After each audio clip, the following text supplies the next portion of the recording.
ஒரு கவர்மெண்ட் ஹாஸ்பிட்டலால் கொடுக்க முடியாத ஒரு வைத்தியத்தை எப்படி ப்ரைவேட் ஹாஸ்பிட்டலால் கொடுக்க முடியும்? கவர்மெண்ட் வந்துட்டு அவ்வளோ பெருசு. மனோகர் நம்பியார் அது மாதிரிலாம் பார்த்த இதில் வில்லன் இப்படி கூட அழகாக இருப்பாரா அப்படின்ற மாதிரி நினைக்க வச்ச படம் அது. ஒரு செக்ஷனில் ஒருத்தன் தப்பு பண்ணால் அந்த 15 பேருக்கு பனிஷ்மெண்ட் கொடுப்பாங்க. அந்த ஒருத்தன் ஆட்டோமேட்டிக்காக நம்மளால் மற்றவங்க பனிஷ்மெண்ட் வாங்குறாங்களேன்னு சொல்லி கவர்மெண்ட்டில் இருக்க மினிஸ்டரே பார்த்தா கூட ஏதோ ஒரு ப்ராப்ளம் அப்படின்னாக்கா கவர்மெண்ட் ஹாஸ்பிட்டலில் போய் அட்மிட் ஆகாமல் ப்ரைவேட் ஹாஸ்பிட்டல் போய் அட்மிட் ஆகாங்க. அந்த மினிஸ்டருக்கே அவருக்கு கவர்மெண்ட்டில் இருக்கிற ஹாஸ்பிட்டல் மேலே நம்பிக்கை இல்லைன்னா கலெக்டர் ஒரு எஸ்பி இவங்க 2 பேர் தான் அந்த டிஸ்ட்ரிக்ட் ஆள்றாங்க. எம்எல்ஏ எம்பி மினிஸ்டர் ஐஏஎஸ் படித்தா எல்லாமே கலெக்டர் ஆகணும்னு சொல்ல முடியாது. எத்தனை டிஸ்ட்ரிக்ட் இருக்குதோ அத்தனை டிஸ்ட்ரிக்ட் ஒரு டிஸ்ட்ரிக்ட் ஒரு கலெக்டர் இருக்கிற ஐஏஎஸ்லாம் பார்த்தீங்கன்னாக்கா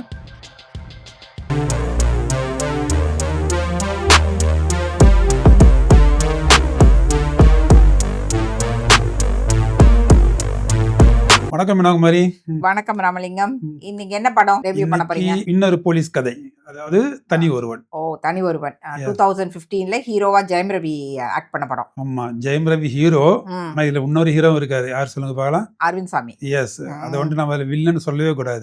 தெரியும். இந்த படம் டைரக்ட் பண்ணது வந்துட்டு ஜெயம் ரவியோட பிரதர் மோகன் ராஜ் நினைக்கிறேன். மோகன் ராஜ் அவர் பண்ணாரு. எந்த அளவுக்கு தம்பிக்கு அவர் ரோல் கொடுத்தாரோ அந்த அளவுக்கு ஈக்குவலா வந்துட்டு அரவிந்த் சாமி கிளாஸ்.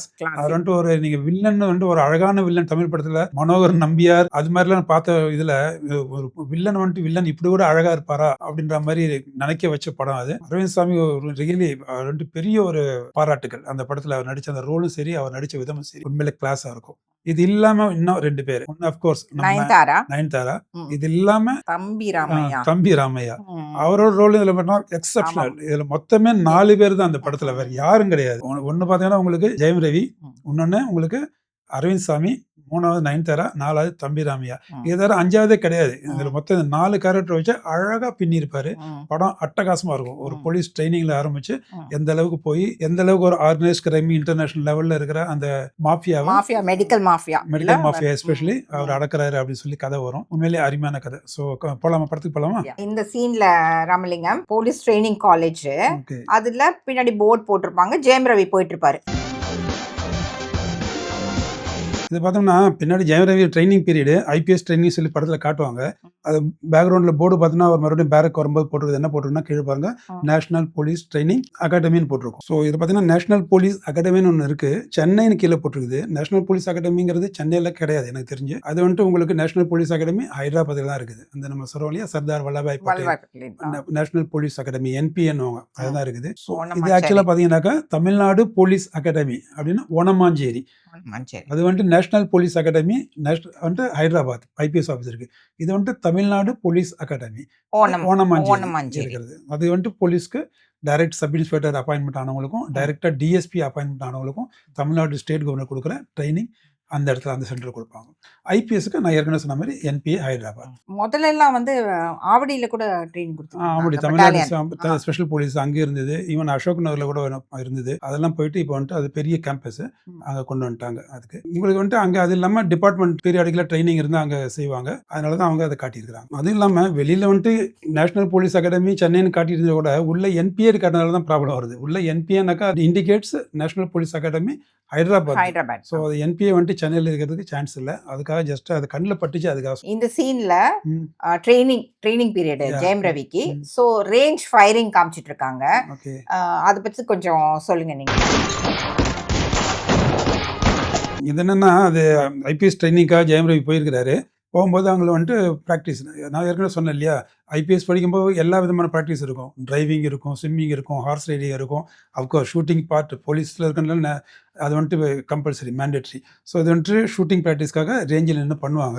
இந்த டார்கெட் காட்டிக்கிறாங்க இல்லையா, அது நம்பர் போட்டு 7, 8, 9 சொல்லி டார்கெட்டை பொறுத்தவரைக்கும் பார்த்தீங்கன்னாக்கா 4x4 அப்படின்னு டார்கெட். 4x4 4 அடிக்கு 4 அடி இருக்கும். அது வந்துட்டு பார்த்தோம்னாக்கா ஒரு 500 அடி 600 அடி இல்லை 500 மீட்டர் அளவு கூட தூரத்தில் இருக்கும். அது வந்துட்டு லாங் ரேஞ்சு, இந்த 7.62 கன்னு அது மாதிரி வச்சு ஃபயர் பண்ணுறதுக்கு. அது இல்லாமல் 2x2 இருக்கும், 2 அடிக்கு 2 அடி ஸ்கொயர். அது இன்னும் கொஞ்சம் பக்கத்தில் இருக்கும். அது இல்லாமல் இப்போ இதில் காட்டுறாங்க பார்த்தீங்களா, இது பார்த்தீங்கன்னா இருக்கிற ஒரு மனுஷனோட படம் மாதிரி இருக்கும்.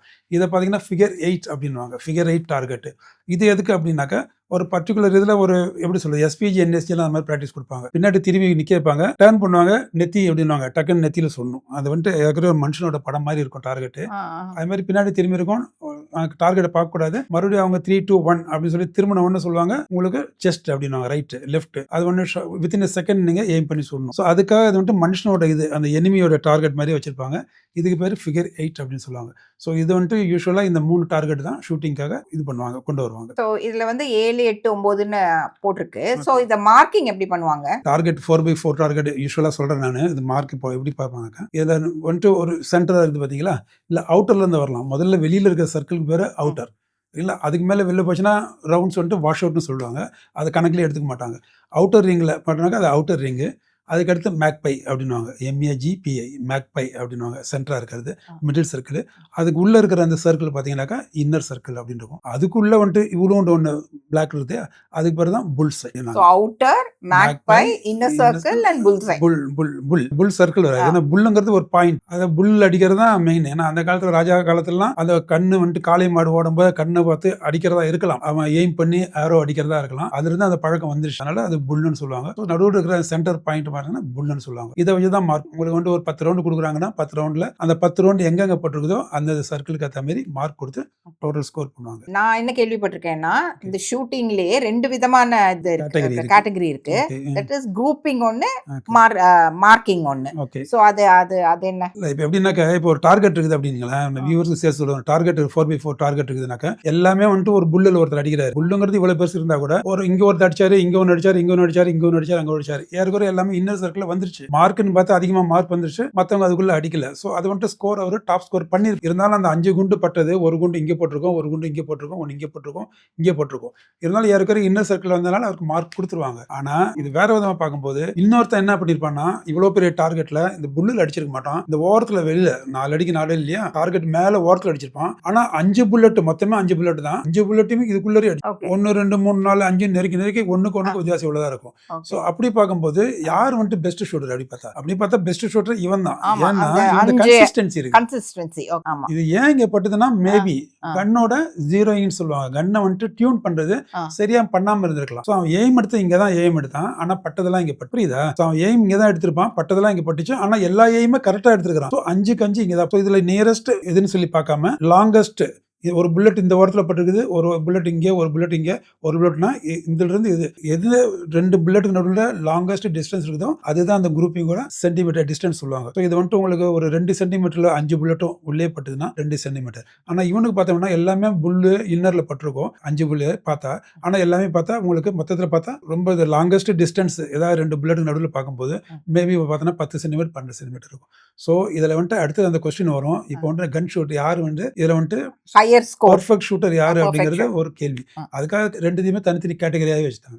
இந்த கேட்டகரி தனி, அந்த கேட்டகரி தனி. ஸோ அதுதான் குரூப்பிங்கோட மையம். Grouping is very important.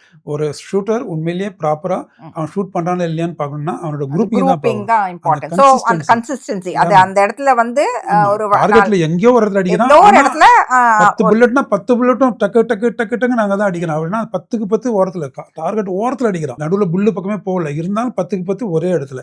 இன்னொருத்தான் 1 இங்க அடிக்கிறான், 2 இங்க அடிக்கிறான், நான் அங்க அடிக்கிறான், 4 அடிக்கிறான்னா ஓவராலா பார்க்கும்போது எல்லாம் டார்கெட் உள்ள இருக்கிற மாதிரி இருக்கு. ஆனா அது கன்சிஸ்டன்சி கிடையாது.